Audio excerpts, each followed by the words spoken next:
कस्बा भुसावल में संचालित कृषि महाविद्यालय पर ग्रामीण उद्यमिता विकास योजना अंतर्गत कृषि स्नातक विद्यार्थियों ने उच्च तकनीकी खेती के मॉडल बनाकर प्रदर्शित किए, जहां उनके द्वारा बनाए गए मॉडलों को सराहा गया।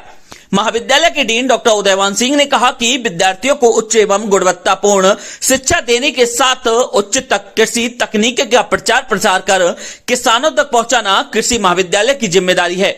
विद्यार्थियों ने जैविक एवं प्राकृतिक खेती, poly house, low tunnel, precision farming, आदर्श डेयरी, आदर्श गांव, फूड प्रोसेसिंग आदि मॉडलों का प्रदर्शन किया। डॉक्टर उदयवान सिंह ने कहा कि पीढ़ी दर पीढ़ी किसान के खेत का बंटवारा हो रहा है, जिससे किसान की जोत 4-5 बीघा तक सिमट चुकी है। इतनी कम जमीन में किसान के परिवार का गुजारा करना मुश्किल हो रहा है। अतः किसान 1 एकड़ जमीन में पॉली हाउस लगाए, लो टनल व प्रिसीजन फार्मिंग अपनाए, साथ ही अच्छी नस्ल के दुधारू पशु रखे, मुर्गी पालन भी कर सकते हैं।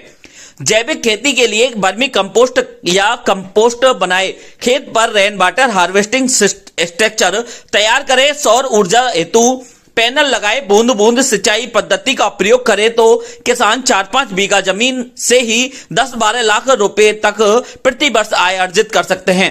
इस अवसर पर रेडी प्रभारी doctor Vinod Bhatteshwar, doctor Rahul Kumar, doctor BL Jakhar, doctor Shankar Lal Yadav सहित समस्त महाविद्यालय स्टाफ व विद्यार्थी उपस्थित रहे।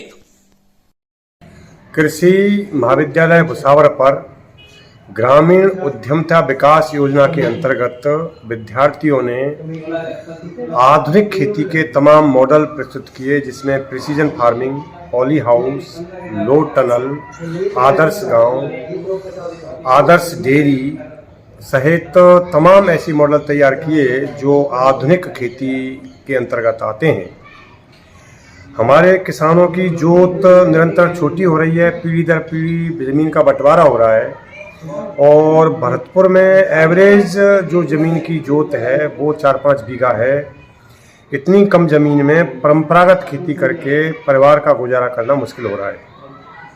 यदि हम एक पॉली हाउस लगा लें, 4-5 अच्छी ब्रीड की दुधारू पशु रख लें या फिर बूंद बूंद सिंचाई पद्धति अपनाएं, अच्छी प्रोसेसिंग करें, उनका वैल्यू एडिशन करें, तो हम 4-5 बीघा से ही 10-12 लाख रुपए की आय प्रति वर्ष अर्जित कर सकते हैं।